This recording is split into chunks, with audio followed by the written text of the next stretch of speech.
think a best case scenario for this Texans team is in 2023? Guys, can you do me a favor? Sure. At the end of the year, let's circle back. Please have me back on. Would love to. Let's circle back because, and I'm loving that I'm talking to some Titan guys. You guys just got D-Hop, and at first, I was quick to write off Tannehill, and I think the rest of that quarterback room is atrocious right now. So it's going to be led out by Tannehill, right? This year it will be. But adding D-Hop, I have to remember what D-Hop does for average to below average quarterbacks. Sure. And I think that he would at least open up opportunity for other receivers. So I just want to say that. Sure. The best case scenario is a scenario that I've been playing around with since after free agency, and that is this team wins the division.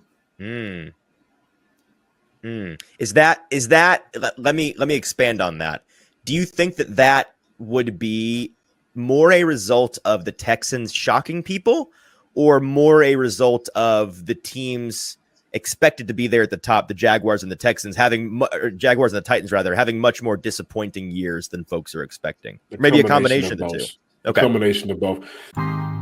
You are Locked On Texans, your daily Houston Texans podcast. Part of the Locked On Podcast Network, your team every day.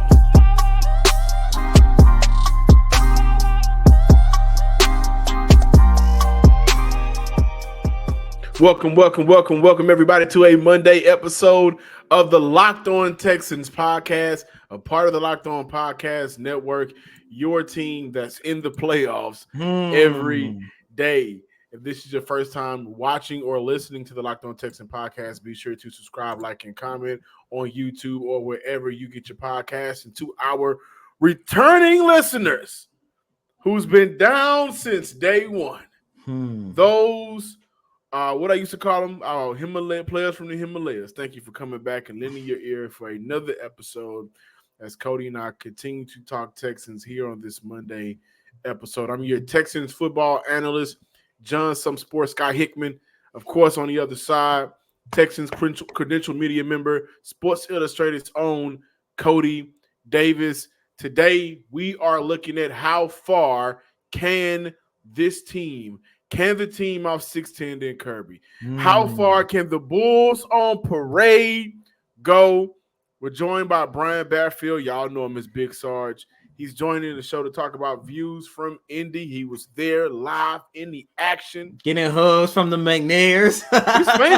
He's famous. And I hope that same energy that he felt Saturday night primetime in Indy will be the same energy that he feels, Cody, that you feel, that a lot of us hope to feel in the press box and the fan in the stadium feels. In Houston's first AFC playoff appearance since the 24-0 blown lead. It's been a long time coming. And we are looking at how did the Houston Texans come about to be the AFC South champs. Before we do that, this episode is brought to you by Prize Picks, the easiest and most exciting way to play daily fantasy sports.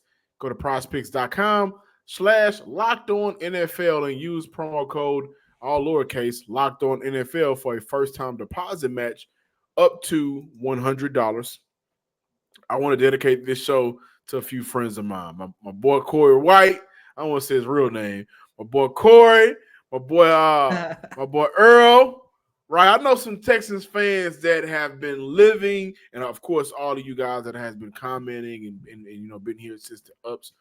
A lot of downs, not a lot of ups, a lot of lows. This show is dedicated. The rest of the week is dedicated to you guys, Cody. But how did the Houston Texans come about to be the AFC South champs? By the way, thankful to maybe the last time Derrick Henry put on the Titans jersey. Maybe the last game Mike Vrabel coached as a Titans head coach. Maybe the last time. I'm sure the last time Ryan Tannehill is a Titans quarterback. Yep. A lot of last times that was going on in the musical city for the Tennessee Titans. And, last week and 3 weeks before that, it was the talk of the town was, give us our jerseys back. This is our history. So they kind of went out and did Houston a favor by beating dominating at one point the Jacksonville Jaguars, which helped propel Houston to the sole winner of the AFC South. And some of us didn't see this coming, but some of us was called a madman for seeing it coming. But how did the Houston Texans come about to be the AFC South champs? Look, there's a lot of ways you can go with this. You know, when you look at the whole entire 2023 season, where the Houston Texans went 10-7, winning, I think they ended up winning, I think either 7 or 8 one-score games, the complete opposite from a year before when they lost about 7 to 8 one-score games. But John, it goes all the way back to the day that they hired Coach D'Amico Ryans, man, because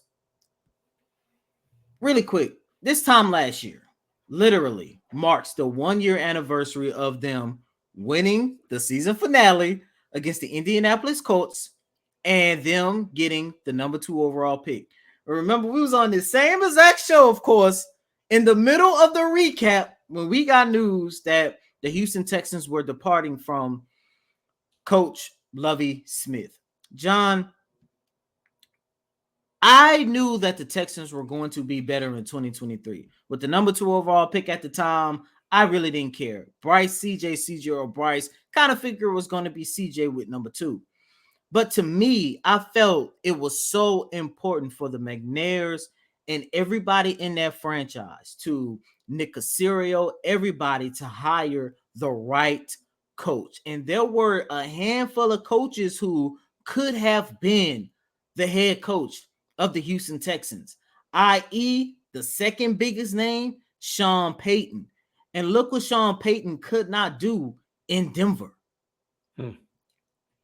You look at Coach D'Amico Ryans in his first season, and the one attribute that I love the most from D'Amico is the fact that he was able to develop relationships, trust, and everything else in between with every single one of those players inside NRG Stadium.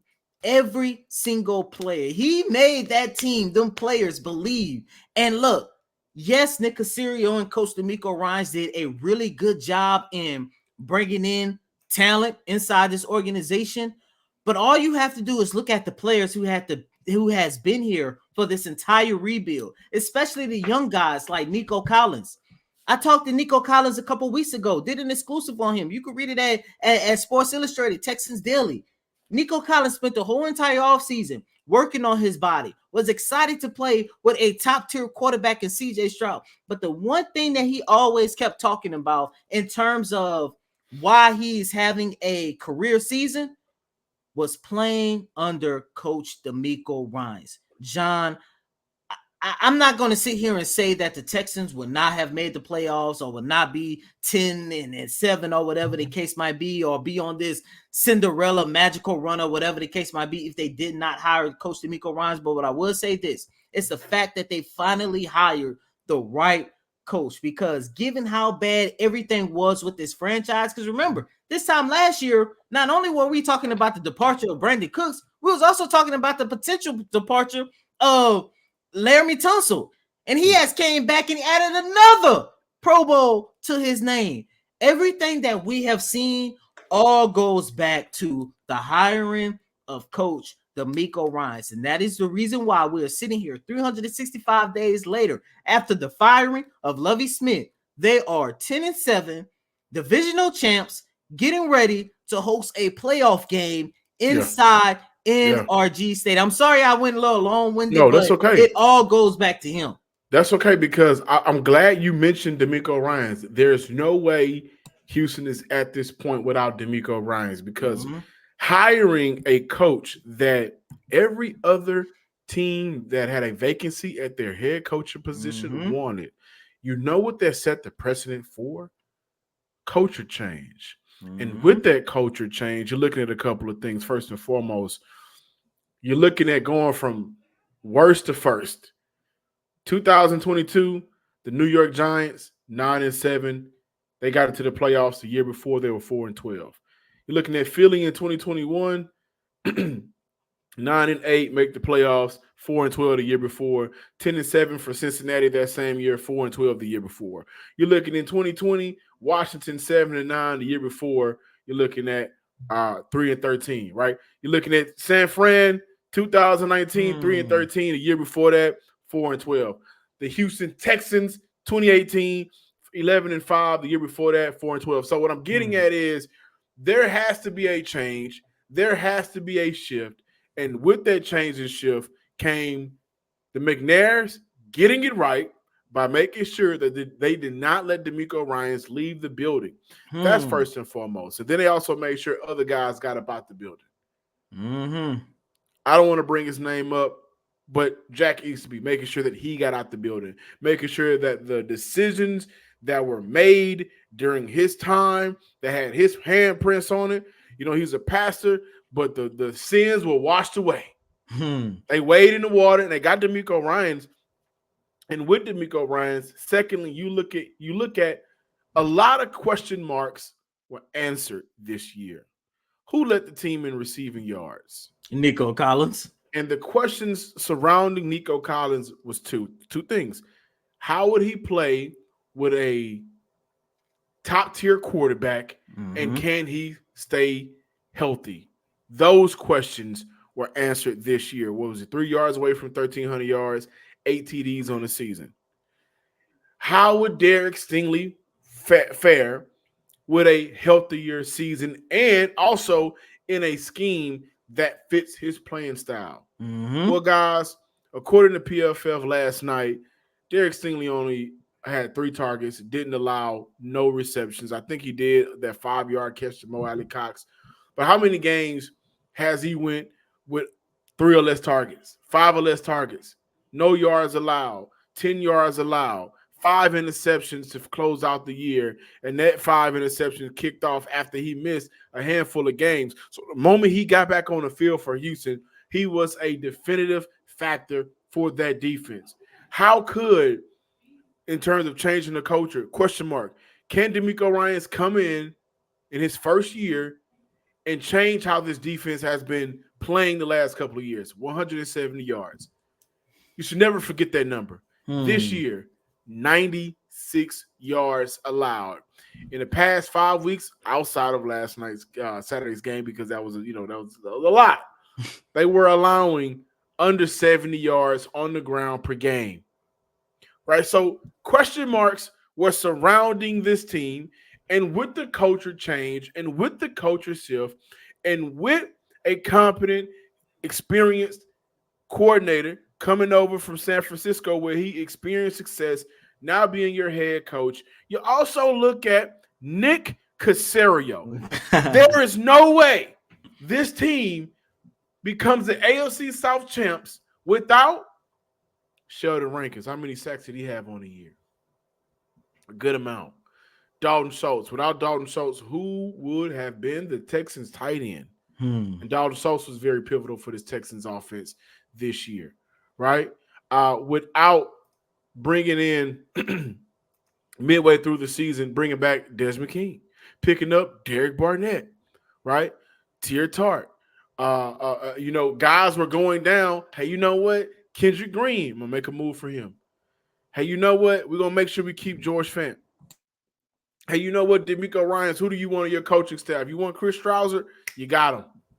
Right? So I think that what make the culture change and the shift go from worst to first is simply because the Texans were proactive in getting past a lot of their roadblocks. They opened up the year, offensive line injuries. Were they able to combat the wide receiver injuries? No, but then the question mark surrounding Nico Collins, I think, was definitively answered.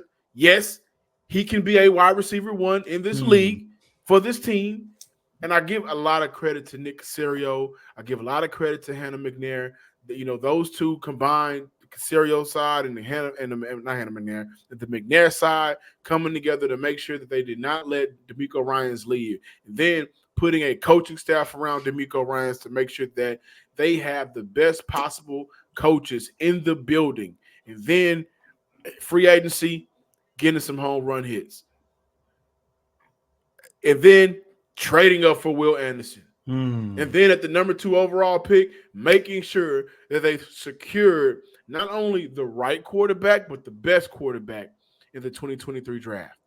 These are all things that are building blocks to lead you from the bottom to the top. And when we sit here Sunday as we record and say, how did the Houston Texans become the AFC South champs? It started with Lovie Smith. We got to give my goodness. We got to give Lovie Smith and Davis Mills some love. And one of my best friends from last year, Brandon Cooks. Because remember, he wasn't supposed to play that game. He was not supposed but to he play kept that game. complaining, and they let him play. And that was the only game where he recorded over 100 receiving yards. He was not supposed to play that game. But seriously, guys, Devin Singletary, a good free agent pickup for the Houston Texans. Drafting Tank Dell, trading up to go get Tank Dell. Before the injury, he was averaging 15 yards per catch, 700 yards on the season, seven TDs for Houston. Dalton Schultz, 635 yards, 5 TDs for Houston. Noah Brown, 2 games where masterclass performance. He averaged 17.2 yards per catch on the season, 567 yards, 2 TDs. Bringing back and giving Brevin Jordan a shot. He had a good season for his role. Defensively, again, I mentioned bringing back my man Desmond King, but Christian Harris had over 100 tackles this year, right? Getting him a coaching staff and a coach that can believe in and get him on the right track. Not moving on and believing in Jonathan Grenard. These were some of the things that, from top to bottom to top, this is what helped Houston become AFC South champs. The playoffs is here. Regular season is over with, but with the playoffs, there is still time to get in on the action with FanDuel, America's #1 sports book. Right now, new customers, if this is your first time picking up your phone and downloading the FanDuel app, new customers get $150 in bonus bets guaranteed when you place a $5 bet. That's $150 in your pocket, win or lose. The app is easy to use. So many different ways to bet. You got live, same game parlays. Find bets in the new Explore tab. Make a parlay in the Parlay Hub, the best way to find popular parlays, and much more. So visit FanDuel.com/lockedon and make your first bet a layup or a walk-in touchdown. FanDuel, official partner of the NFL. Welcome back in, ladies and gentlemen, to this Monday installment of Locked On Texans. You guys already know in here, we got our guy, Big Sarge, Texans credentialed Texans beat reporter for Texans Wire, and of course, the host of the Big Sarge podcast, wherever you get your podcast from. I did it right? Yes, that's a Sports Talk with Big Sarge, available wherever you get your podcast from. With the wink. There you go. So, Sarge, man, first and foremost, man, thank you so much for joining Locked On Texans today. I really wanted to get you on so you could tell our listeners and viewers about the experience, because Saturday's Week 18 game was the same time as the Rockets versus Bucks. I'm inside Toyota Center covering the game. However, you actually was in Indianapolis. Sarge, can you just share with us what was that moment like to see the Houston Texans clinch, as well as you getting arguably, if not the most famous video of the season with the McNairs, Hannah McNair stopping, running to celebrate with you by embracing you, man. Just tell us, how was that whole moment on Saturday? Well, first of all, thank you all for having me on Locked On Texans. Sometimes we complain about the wrong things. And what I mean by complaining about the wrong things is, when I'm in Houston, I'll be like, oh my God, the humidity is so hot. Dang, man, I just walked outside and this humidity is already just, I'm sweating already. Cody, look, Cody, listeners and viewers, and John. Man, look, it's cold in Indianapolis. It is cold in Indianapolis, and I stayed right across the street from the stadium. So even that walk from it snowed. It snowed Snow, yeah, snow on the ground. I looked outside, I was like, hey, what is this white substance that's on the ground and on these cars? Oh, that's snow. You know, being from Houston, I don't see that. So I prefaced that to say that it was cold out there. And as I walked to the stadium, of course, there were a lot of Indianapolis Colts fans because it is a home game for them. But there's a lot of Texans fans out there too, braving that weather, standing in that line, getting ready 3 hours before the game, before kickoff, standing out there waiting to get inside of that game to root on the Houston Texans. Man, I think I took 1 or 2 pictures of the people that were standing out there, but it was just one good to see. So the Houston Texans fans travel, they've been traveling very well.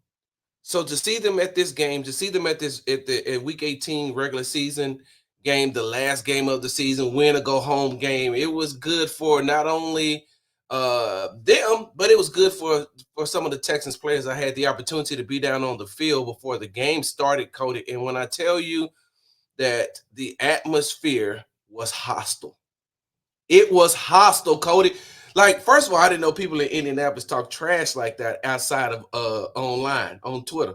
I thought, I didn't know. I was like, wait a minute, y'all really talk trash? One guy was like, we were standing near the goalpost, and one guy was like, yeah, Houston sucks. I was like, excuse me, guy, do you know that we could take your whole city and put it on the north side of Houston and not even remember that you were over there? Calm down, pump your brakes. And so George Fant, the offensive lineman for the Houston Texans, George Fant, got trash talked to him the whole game. And when they won, he turned around and let the fan that was talking trash to him have it. So, like I said, I'm saying all that to say that those guys, those young men, were in a hostile environment. And Cody, for the last 17 weeks, 18 weeks, we've had the opportunity to, you know what? No, even before that, since rookie minicamp, OTAs. Now, you know what? Before that, after he got drafted, and they had a conference at NRG Stadium, Cody, from that the Friday, because the draft was on the Thursday. From the time we heard the first sentence from rookie quarterback CJ Stroud, from the time we heard that, what did we say, Cody? We was like, yo, this young man got it. Mm-hmm. This young man has it. And I knew that from watching him at the NFL Combine and asking him a couple of questions and just seeing him. I had never seen CJ Stroud in person before then. But Cody, we've watched this young man since the day he got to Houston all the way to that Saturday night in primetime, Cody. Mm-hmm. And when I tell you that he was just as confident as he is when we talk to him on a weekly basis, he was just as confident as he was when we watch him play. Cody, he just doesn't seem to get rattled. Nothing phases him as far as football is concerned. There's nothing that can be done on the football field that can rattle this young man. And so as I'm watching him warm up on the sidelines, he has his earphones in, he's going through his regular routine, Cody. He's just doing what he's supposed to do. The only thing that broke his routine, and I wrote about this on Texans Wire, my latest article, the only thing that could break his routine is seeing his mama. Stopped, ran over to his mama, to his family, to his friends, talked to her, hugged her, embraced her, and then went right back on the field to doing what he was supposed to do. Coach D'Amico Ryan said it perfectly, and I could feel that and I could see that when I was on the sideline pregame. He said, not only was CJ ready, the entire team was ready. He seen the night before that these guys were ready to play this game. They weren't shying away from the pressure. They weren't running away from what was at stake. They were ready. And Cody, that transpired to on the field. Look, we were sitting up in the press box. That first offensive play, CJ Stroud to Nico Collins, it was Jonathan Alexander from the Chronicle, DJ Bieniemy from ESPN, myself, Aaron Wilson from KPRC, and Randy McElvoy, KPRC, and I can't remember Will's last name from Fox 26. Greg Bailey from Channel 13. I'm saying I'm not name dropping. I'm just telling you everybody who's sitting next to our colleagues. CJ drops back.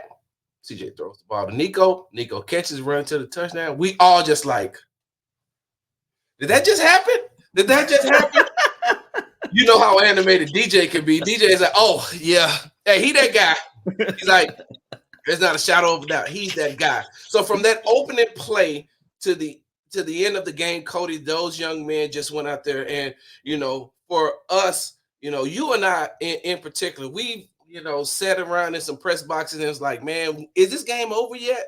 Like we sat in some press boxes the last couple of seasons, say, is this game over yet? Like, hey, who you think they're going to draft? How many draft picks they got? They ain't got any draft capital. What do you think they're going to do in free agency?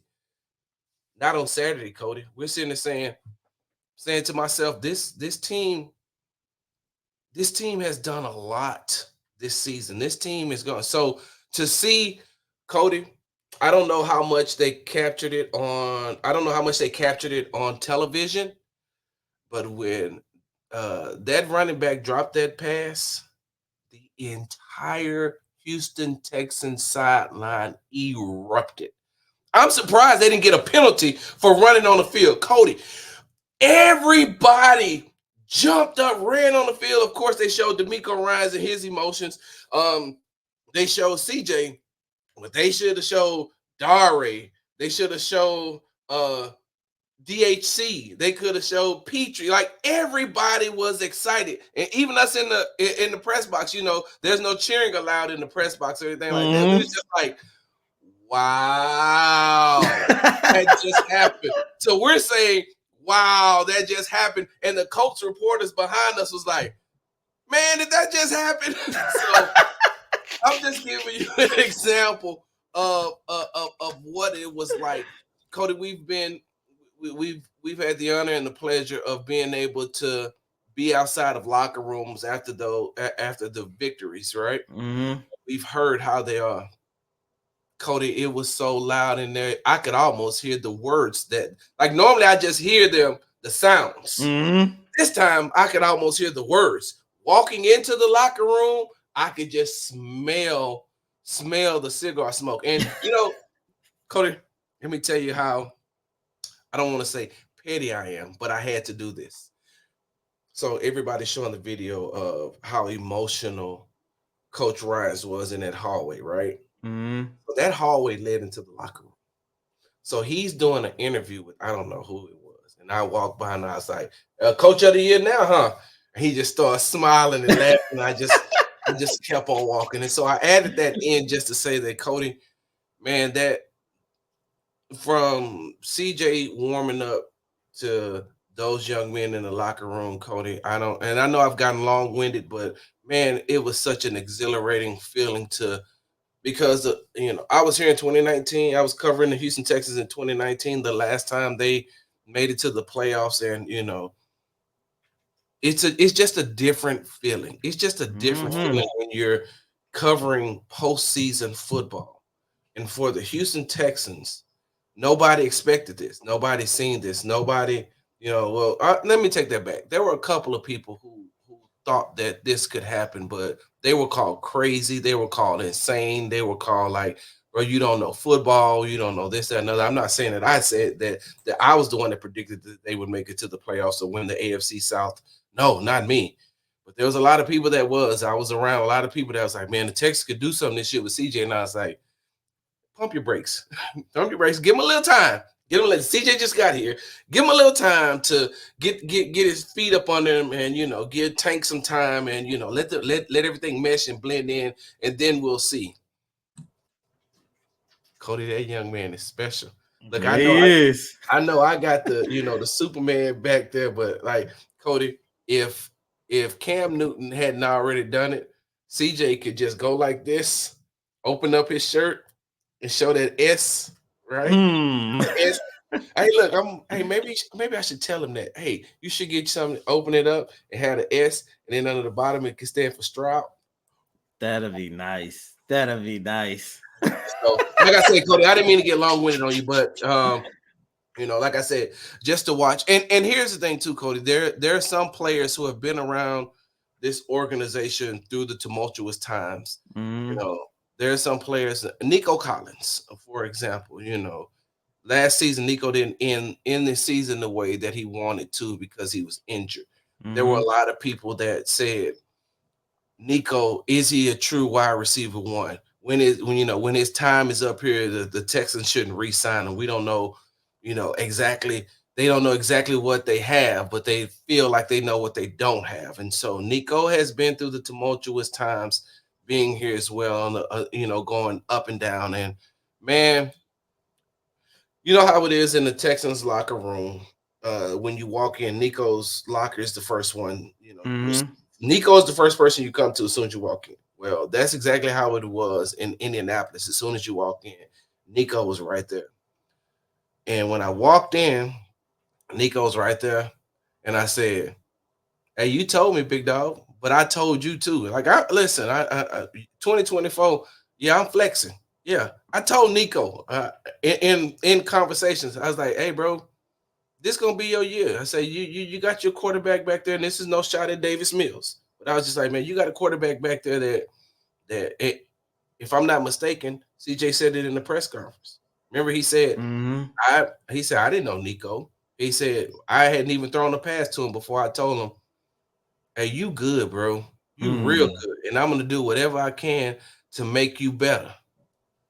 And the proof is in the pudding. And so just to see and to talk to him and to know what he's been through with this organization to where they are now, man, it's amazing. Like I said, I didn't mean to get long-winded, Coach.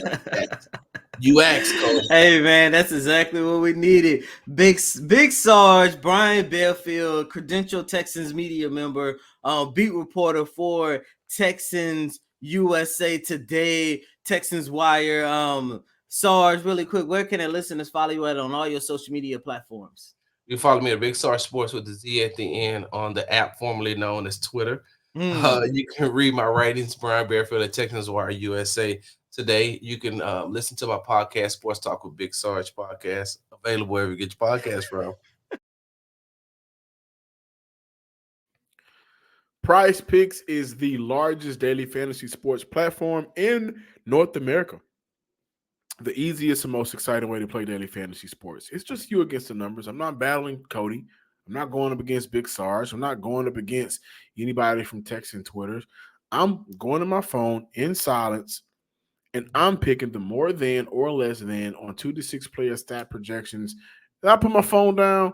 I watch sports. I sit back and I watch the big winnings roll in. With the basketball season now here, you can pick combo projections across football and basketball from the Specials League, a league created specifically for combo projections that includes 2 or more players from different sports or leagues. You also can play alongside Prize Picks' favorite players like rapper Meek Mill. I'm a boss. You can be one. You can be a winning boss. Or you can laugh your way all the way to the bank with comedian Andrew Schultz. You can now find community plays under the promo tab of the app to view the entries from some of the biggest names in the Prize Picks community each week. They also got an insurance player reboot policy that nobody else has. Download Prize Picks today or go to prizepicks.com/LockedOnNFL. Use promo code LockedOnNFL for a first-time deposit match up to $100. Again, prizepicks.com or download the app. Use promo code LockedOnNFL for a first-time deposit match up to $100. Welcome back in, ladies and gentlemen, to this Monday installment of Locked On Texans. Once again, special shout out to our good friend Big Sarge, who had boots on the ground in Indy, witnessing one of the best moments in franchise history. John, we opened up the show talking about how did the Houston Texans become AFC South champs. I talked about the Miko, you talked about Nick, we talked about the improvements that a lot of these players made. But John, I think at the end of the day, we got to give ourselves some credit, because there was a moment where we were speaking in faith. We were coming on this show talking about speaking into existence that the Texans would get CJ Stroud. You talking about I could see a scenario where the Texans trade up and get Will Anderson. Then you double back a couple months later and said, look, best case scenario, Texans win the division. So, John, let's keep this good mojo. Let's keep this good mojo going. All right. Taking on the Browns. How CJ's far? back. How far at home can the Houston Texans go in the playoffs? Will they make it all the way to Las Vegas? Will they make their first appearance in the AFC Championship game? Or will they at least advance to the divisional round? I think, boy, am I going to stay on fire? Am I going to stay on the road? Oh, come on. Speaking into existence. I think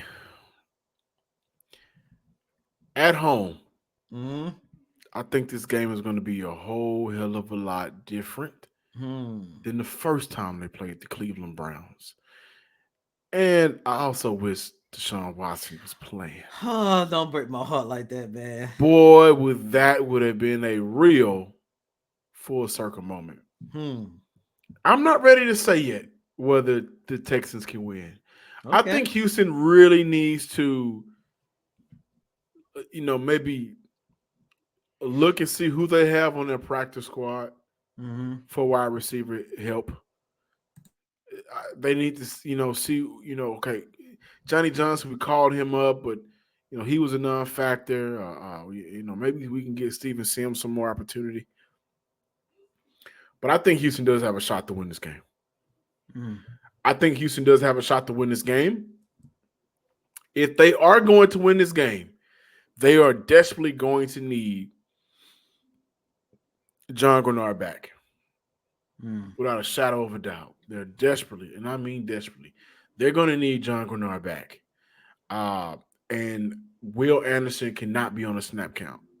And you saw once they kind of when Indy was really just running at them and doing anything, I think it was late in the third, maybe early in the fourth. At some point, the snap count for Will Anderson, I think, just kind of went out the window. And the moment he got in, he was helping that team stop their run a little bit. It wasn't, too significant, but it wasn't as bad. So those players need to be on the field for Houston to control the line of scrimmage.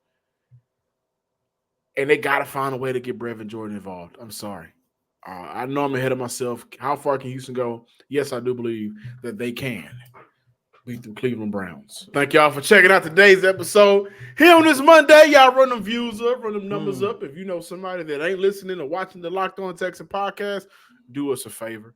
Go and send it over to them. Make sure that you subscribe, like, and comment on YouTube or wherever you get your podcast. Follow me on Twitter at John_Hickman12. My last message to you guys before I hand it back off is, damn, it feel good to be a Houston Texan, don't it? Yeah. And as always, I'm your host, Cody M. Davis. Please remember to follow me on Twitter at CodyDavis_24. Once again, it's Cody COTY DAVIS _24. Until next time, ladies and gentlemen, peace.